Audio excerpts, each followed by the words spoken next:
నమస్తే. శ్రీ గురుభ్యో నమః. శ్రీమాత్రే నమః. ఆదిత్యాయ చ సోమాయ మంగళాయ బుధాయ గురు శుక్ర శనిభ్యే రాహవే కేతవే నమః.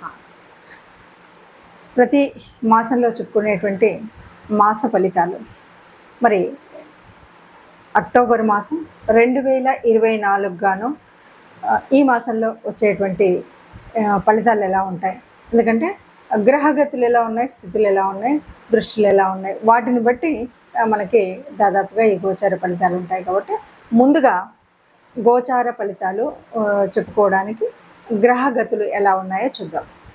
మనకి ఇక్కడ చూస్తే కనుక రాహుకేతువులు ముందు నుండి ఉన్నట్టుగానే ఇక్కడ మీనంలోనూ రాహు, అలాగే కన్యలో కేతువు, ఇది కొంతకాలం వరకు అలాగే కొనసాగుతుంది.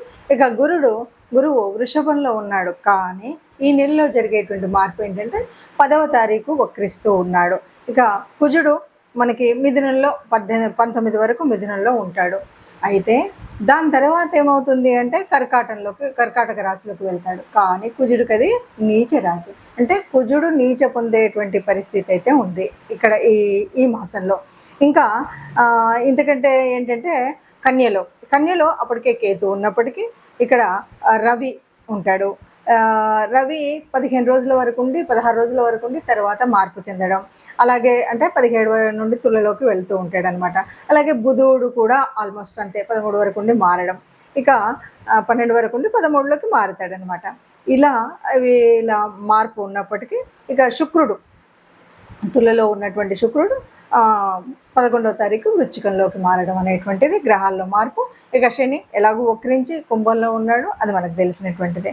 ఈ రాహుకేతువులు కొంతకాలంగా మీన కన్యల్లో ఉంటున్నటువంటి విషయం. మరి ఇలా ఉన్నటువంటి గ్రహస్థితులలో మరి ఈ రాసులకి అంటే 12 రాసుల వారికి ఎలా ఉంటుంది అంటూ మనం 12 రాసులు ఒక్కొక్క రాశిని ప్రకారంగా చెప్పుకుందాం. మనం ప్రతి మాసంలో చెప్పుకునేటువంటి మాస ఫలితాలు ఎందుకు చెప్పుకోవాలి అంటే, ఇది జనరల్గా జన్మజాతకంలో ఉన్నటువంటి జాతకాలు మనకు ఉన్నాయి కదా అన్నప్పటికీ కూడా ఏ నెలకా నెల ఎందుకు చెప్తామంటే, ఉన్నటువంటి గ్రహాలు అంటే గోచార రీత్యా మారుతున్నటువంటి గ్రహాల మూలంగా ఒక్కొక్క గ్రహం వారి యొక్క యుతి కానీ దృష్టి కానీ లేకపోతే వీటి యొక్క వక్రగతి కానీ ఇవన్నీ పరిస్థితులు మారుతూ ఉంటాయి కదా. ఇలా మారినప్పుడు ఒక్కొక్క గ్రహం ఇచ్చేటువంటి అంటే నీచ పొందడము, ఉచ్చలోకి రావడం, ఇలా స్వక్షేత్రంలోకి రావడం, వీటి వల్ల ఏ రాశులు ఉన్నారో వాళ్ళకి కొన్ని మార్పులు చేర్పులు అయితే జరుగుతాయి. అంటే గ్రహాలు ఎప్పుడు ఒక చోటు ఉండవు కదా. ఈ మారుతున్నటువంటి గ్రహాల మూలంగా మారేటువంటి మార్పులకు అనుగుణంగా మనం ఏం చేసుకోవచ్చు, ఎందుకంటే ఇలా చూసినంతలో మరి లాభం ఏంటి, మనం జన్మజాతకం మొత్తం రాయించుకున్నావు కదా, ఇలా ఉంది కదా అంటే ఉన్నప్పటికీ కూడా కొంత మార్పు ఉంటుంది. ఏంటంటే దీనివల్ల ఇలా వస్తుంది కాబట్టి ఈ గురుగ్రహం వక్రీకరణ చెందుతుంది కాబట్టి మనం ఈ రకమైనటువంటి పూజ చేద్దాం గురుగ్రహానికి. లేదు రవి నీచపడుతున్నాడు కాబట్టి రవికి నమస్కరిద్దాం, కుజుడు మరి నీచలోకి వెళ్తున్నాడు కాబట్టి ఇలా చేద్దాం అనేటువంటిది ముందు జాగ్రత్త కోసమే ఈ జ్యోతిషం ఉపయోగపడుతుంది. అందుకని గోచార రీత్యా మనం ఫలితాలు ప్రతి వారం చెప్పుకోవాలా, ప్రతి పక్షం చెప్పుకోవాలంటే చెప్పుకుంటే మనకు ఒక రకమైన ముందుగా మనకు మార్గదర్శనం చేసినట్టుగా ఉంటుంది కాబట్టి అలా చెప్పుకుంటాం. అలా మనం ఈ మాసం ఫలితాలు కూడా చెప్పుకుందాం. కుంభరాశి వారికి ఎలా ఉంది అంటే ఈ మాసంలో ఒకటే చెప్పొచ్చు, ఓవర్ స్ట్రెస్ అయితే ఉంటుంది, చాలా స్ట్రెస్ ఉంటుంది. కాబట్టి ఈ విషయంలో మనకి ఇప్పటి వరకు ఉన్నటువంటి అప్పులు ఏమన్నా ఉన్నా ఈ అప్పులు తీసుకునేటప్పుడు కానీ ఇచ్చేటప్పుడు కానీ తీర్చేటప్పుడు కానీ చాలా జాగ్రత్తగా ఉండాలి. లేదంటే ఈ ఉన్న స్ట్రెస్కి ఈ అప్పుల స్ట్రెస్ ఇంకా ఎక్కువయ్యి లేనిపోని అనారోగ్యమే కాదు సమాజంలో ఒక ఇబ్బంది కలిగే పరిస్థితి ఉంటుంది. చాలా జాగ్రత్తగా ఉండాలి. దీనికి తోడు స్థల మార్పు అనేది స్పష్టంగా కనిపిస్తుంది. ఇక కొంత ఆదాయం ఎలా వస్తుంది అంటే, మీరు ఏదైనా మధ్యవర్తిత్వం కనుక చేస్తే మధ్యవర్తిత్వం ద్వారా మాత్రం కొంచెం ధనయోగం అయితే కనిపిస్తుంది. విద్యా సంబంధితమైనటువంటి విషయాలు చేసేవాళ్ళు అంటే చదువుకునే వాళ్ళు కొన్ని మార్పులు చదువులో రావచ్చు. అంటే తీసుకున్న కోర్సు మార్చుకోవడమా, ఉన్న కాలేజీని మార్చడమా, ఉన్న స్కూల్ను మార్చడమా, ఇలా మనం ఉన్నటువంటి అంతకుముందు సెలెక్ట్ చేసుకున్నటువంటి కోర్స్ కాకుండా వేరే కోర్సా, ఇలా విద్యా సంబంధిత విషయాల్లో కొంత మార్పు జరిగేటువంటిది అయితే ఉంది.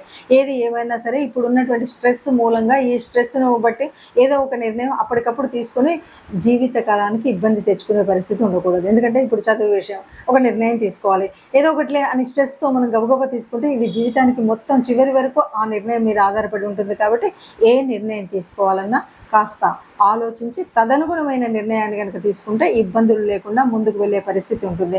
కుంభరాశి వారికి ముఖ్యంగా చెప్పవలసినటువంటి ఒక సూచన ఏంటంటే కొద్దిగా మానసిక ధైర్యాన్ని తెచ్చుకోవడం, మానసిక ప్రశాంతత కోసం కొంచెం మెడిటేషన్స్ ఇట్లాంటివి చేయడం, ముఖ్యంగా ఉదయాన్నే సూర్య నమస్కారం చేసుకోవడం, ఇవి చేసి మనం పని చేసేటప్పుడు 1-2 సార్లు 10 సార్లు ఆలోచించి కానీ ఒక నిర్ణయం తీసుకోకుండా ముందుకు వెళ్ళినట్టయితే ఏ ఇబ్బంది లేకుండా మనం ముందుకు వెళ్ళొచ్చు అని చెప్పచ్చు. ప్రస్తుతం మనం చూస్తున్నట్టుగా ఇప్పటి వరకు విన్నటువంటి గ్రహస్థితి మూలంగా ఒక్కొక్క రాశికి మనకు ఇలా చెప్పుకుంటూ వస్తున్నాం కదా.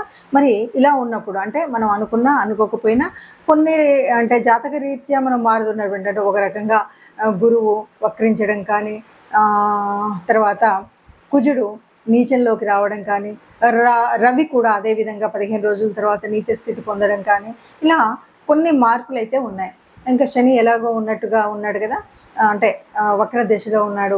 అలాంటి పరిస్థితులలో మరి ఎలా ఉంటుంది అంటే సహజంగా ఉండేటువంటి చిన్న చిన్న మార్పులు కొంతమందికి కొన్ని రాసుల వారికి ఉపయోగం, కొన్ని రాసుల వారికి కొంత మధ్యస్థంగా మిశ్రమ ఫలితాలు ఉంటాయి, కొన్ని రాసుల వారికి కొంత కష్టంగానే ఉంటుంది.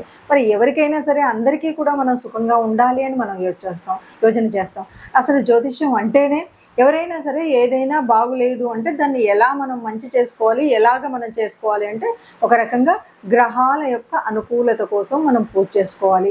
అలాగే దేవత అనుగ్రహం పొందడం కోసం ఏదైనా దేవత ఆరాధన చేయాలి. ఇది కాకుండా ప్రకృతి నుండి మనం కొంత కాపాడుకోవడానికి ఒక గోమాత భూమాత లాంటివి కానీ సేవకులకు కొంత చేయడం కానీ ఇలాంటివి మనం చేస్తూ ఉన్నప్పుడు మనకున్నటువంటి దోషాల ప్రభావం తగ్గి గ్రహాల యొక్క దృష్టిలో మంచి దృష్టి అయితే పెరిగి చెడు దృష్టి అయితే తగ్గేటువంటి స్థితిని మనం పొందుతాం. అలాంటి స్థితి పొందడం కోసమే మరి మనం ఏం చేయాలి? ఇప్పుడు ఉన్నటువంటి ఈ అక్టోబర్ మాసంలో ఉన్నటువంటి ఈ పరిస్థితికి మనం ఏం చేయాలంటే తప్పనిసరిగా మనం చేయవలసింది, ఎందుకంటే రవి యొక్క స్థితి మారుతుంది, 15 రోజుల తర్వాత నీచంలోకి వస్తున్నాడు. ఇలాంటి స్థితి ఉంటే తప్పనిసరిగా రవి గ్రహం యొక్క అనుగ్రహం పొందడం కోసం తప్పనిసరిగా ఆదిత్య హృదయం చదవడం కానీ, సూర్య నమస్కారాలు చేయడం కానీ ఇది మర్చిపోకుండా మనం చేయవలసినటువంటి పని. ఇది కాకుండా ఇంకా మరి కుజస్థితి కొద్దిగా ఇబ్బందిగా ఉండేటువంటి పరిస్థితి ఉంది. కాబట్టి భూపిత్రుడైనటువంటి కుజుడి నుండి అనుగ్రహం పొందాలి అంటే మనం తప్పనిసరిగా లలితా అమ్మవారి యొక్క ఆరాధన చేయాలి, లేకపోతే లలితా నామ స్తోత్రాలు చేయాలి. అలా చేసినప్పుడు నీచ పొందినటువంటి కుజుడు మూలంగా జరగబోయేటువంటి భూనష్టం కానీ, గృహ సంబంధమైనటువంటి కానీ, ఆస్తులు కానీ ఇలాంటి నష్టాలు జరగకుండా అమ్మ మనల్ని కాపాడుతుంది. కాబట్టి అలాంటి మీ అనుకూలతను బట్టి మీకు వీలైన దాన్ని బట్టి మీరు లలిత చదువుకోగలుగుతారా, సూర్య నమస్కారాలు ఉదయాన్నే చేస్తారా, లేదు ఇంటి ఇలవేల్పును పూజిస్తారా, మన ఇష్టం ఉన్నటువంటిది. కాకపోతే తప్పనిసరిగా నవగ్రహ మండపానికి మాత్రం ఈ నెలలో 1 సారి కానీ 2 సార్లు కానీ వెళ్ళడము, నవగ్రహ ఆరాధన చేయడం, ముఖ్యంగా వీలైతే కుజుడు రవి కుజుల యొక్క ఆరాధన చేయడం అనేటువంటిది మర్చిపోకుండా చేయాలి. ఇది కనుక మనం చేసినట్టయితే మీరు అనుకున్న విధంగా ఏదైతే మీరు ప్రణాళిక వేసుకొని వృద్ధిలోకి రావాలనుకుని మనం చేసేటువంటి వృత్తి వ్యాపార ఉద్యోగాల్లో ఉన్నాయి వాటిలో అనేక రకాలైనటువంటి మంచి జరుగుతుంది, లేదా జరిగేటువంటి చెడును ఆపే స్థితి ఉంటుంది. కాబట్టి ఈ విధంగా ముందుకు వెళ్ళడం, అన్నింటికీ మించి మనం ఏ దోషం ఉన్నా ఇంకేది తెలియదో నాకు ఒక ప్రత్యేకమైన దేవత ఆరాధన అని కాకుండా కనీసం గోశాలకు వెళ్ళడం, ఆ గోశాలలో గోవులకు గ్రాసం ఇవ్వడం, గోసేవ చేయడం కానీ ఇంకేదైనా చేసినట్టయితే గోమాతకి గ్రాసం ఇచ్చినప్పుడైతే సర్వదోషాలు పోతాయి అన్నది మనం చెప్పేటువంటి విషయం. కాబట్టి ఈ రకంగా మనకున్న ఏ దోషమైనా సరే సరిదిద్దుకోవడం కోసం ఈ మాసంలో మీకున్నటువంటి పరిస్థితిని అనుకూలంగా మార్చుకోవడం కోసం నవగ్రహ మండపానికి వెళ్ళండి, గోశాలకి వెళ్ళండి. మీకున్నటువంటి దోషాలన్నీ పోయి అందరం సుఖంగా ఉంటారు. ఆ సుఖంగా ఉండేటువంటి అందరిలో మనం కూడా ఉండాలని ఆశపడుతూ సర్వే జనా సుఖినో భవంతు.